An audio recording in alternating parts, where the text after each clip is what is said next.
Аптада Next TV телеканалына улуттар аралык кастыкты козотуу фактысы боюнча кылмыш иши козголуп, жетекчиси камакка алынды. Анткени аталган телеканал Кыргызстан Орусияга аскердик жардам көрсөтүүгө даярдыгын билдиргени боюнча кабар чыгарган. Булак катары Казакстандын чалгын кызматынын мурдагы жетекчиси көрсөтүлгөн. Бул коомду ар кандай пикирлерге жем таштады.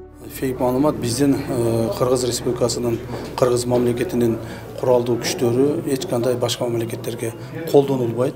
Эгерде колдонула турган болсо дагы жогорку кеңештин гана макулдугу менен колдонулат. Ошондуктан бул фейк маалыматты чыгарган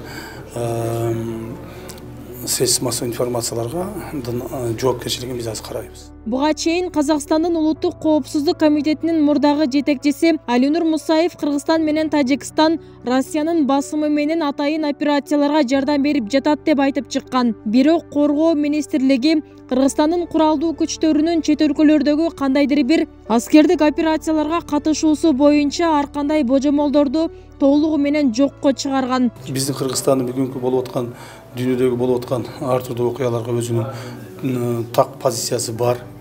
Жана биз ошол позицияда турабыз. Өлкөнүн коргоо министрлиги жарандарды расмий булактардан алынган билдирүүлөргө гана ишенүүгө чакырат. Аталган телеканалдын аракетинде кастыкты козутуучу белгилер бар деп экспертиза корутунду чыгарганын УКМК маалымдаган. Атайын кызмат учурда акча миликтөө иш-чараларды жүргүзүп жатканын, жыйынтыгында тиешелүү чаралар колдонуларын кабарлады.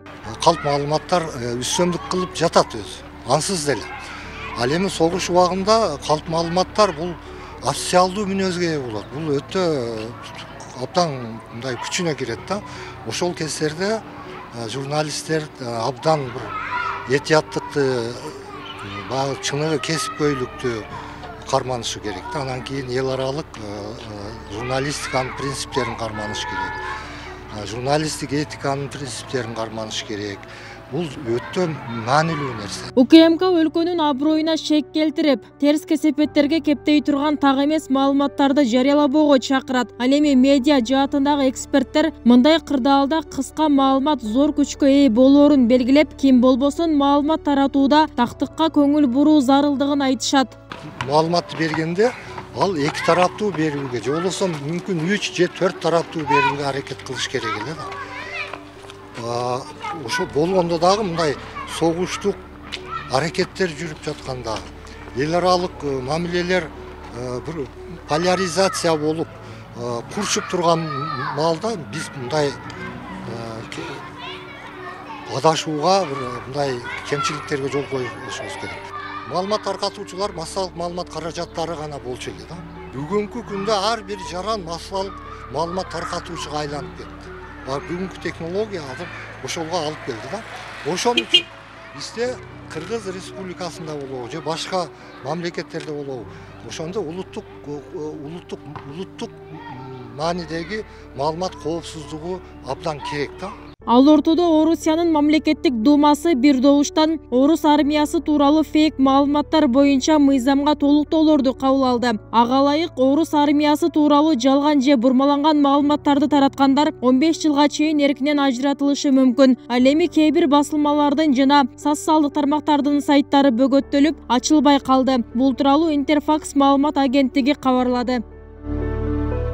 Мамлекеттик думанын төрагасы Украинадагы аскердик операция маалында Орусияга каршы маалымат согушу күчөгөнүн айтып, жаңыдан кирген жоболор ага каршы чаралар экенин жашырган жок. Мыйзам бузгандарга 5 миллион рубльга чейин айыппул салынат же 10 жылга чейин соттолот. Ал эми таратылган фейктер мамлекетти оор кесепеттерге алып келсе, 15 жылга чейин эркинен ажыратуу каралган.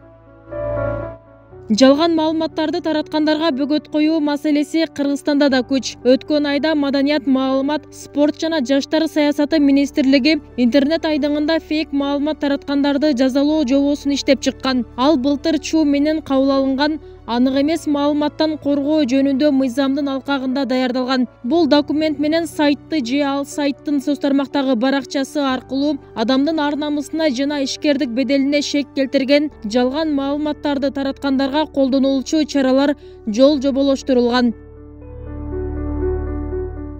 Аталган жобо жарандардын жана юридикалык тараптардын укуктары менен эркиндигин коргоо максатында иштелип чыкканы жазылат. Ага ылайык фейк маалымат боюнча арыз түшсө, бийлик соттун чечимисиз эле сайтты жаап салат. Бирок алгач ал сайттын ээсинен маалыматты өчүрүшүн талап кылышы шарт. Эгер баш тартса 24 сааттын ичинде бийлик органына кайрылууга укуктуу. Кошумчалай кетсек, анык эмес маалыматтан коргоо жөнүндө мыйзам 2021-жылы Жогорку Кеңештин депутаттары колдоп, ал эми 23 августта президент Садыр Жапаров кол койгон. Бул маалыматтын башы Тажикстандан чыккан турбайбы? Тажикстандан. Кошумчалай кетсек, такталбаган кыска маалымат айрым бир учурда өлкөнүн беделине доо келтирип, Кыргызстанды эл аралык аренада жаманаттуу көрсөтүп коюусу мүмкүн. Бул учурда өлкөнүн маалымат коопсуздугу жана саясаты чоң мааниге ээ. Мына ушундай эле учур Тажикстан менен болгон чек арадагы чыр-чатак учурунда Кактус медиасында катталган. Анда аталган сайт Кыргызстандын аскер кызматкерлери Тажикстан тарапка биринчилерден болуп ок атып, чагым кылды делген чындыкка дал келбеген маалымат чагылдыргандыгы үчүн тергөө жүрүүдө. Бибисара Орозалиева, Шеразат Эгембердиев, 7 канал, Атайын жумалык үчүн.